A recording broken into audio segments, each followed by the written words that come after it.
मुख्यमंत्री देवेंद्र फडणवीस यांच्या अध्यक्षतेखाली आज झालेल्या राज्य मंत्रिमंडळाच्या बैठकीत महसूल विभागाशी संबंधित महत्त्वाचे निर्णय घेण्यात आले।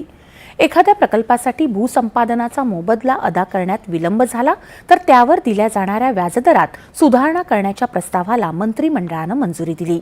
आता हा व्याजदर रिझर्व्ह बँक व्यावसायिक बँकांना ज्या व्याजदरात कर्ज उपलब्ध करून देते त्यापेक्षा 1% अधिकचा असणार आहे। भूसंपादन आणि पुनर्वसन करताना वाजवी भरपाई मिळण्याचा तसंच पारदर्शकतेचा हक्क अधिनियम 2013च्या कलम 72 मध्ये यासाठी सुधारणा केली जाणार आहे।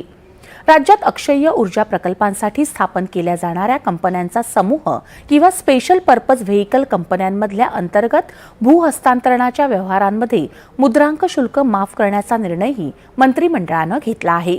तसंच अशा ऊर्जा प्रकल्पांसाठी खरेदी करण्यात आलेल्या जमिनीच्या हस्तांतरण शुल्कातही 25% सूट दिली जाणार आहे। कृषी विभागात कृषी संचालक आणि सहसंचालकांसह 4 पदांच्या निर्मितीला मंजुरी देण्यात आली। स्वयं अर्थसहाय्य तत्वावर खाजगी कौशल्य विद्यापीठ स्थापन करण्याच्या नियमांमध्ये बदल करण्याच्या प्रस्तावालाही मंजुरी देण्यात आली आहे।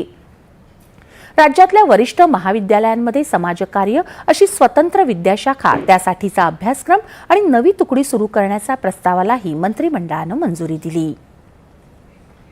राज्य सरकारनं नुकत्याच जारी केलेल्या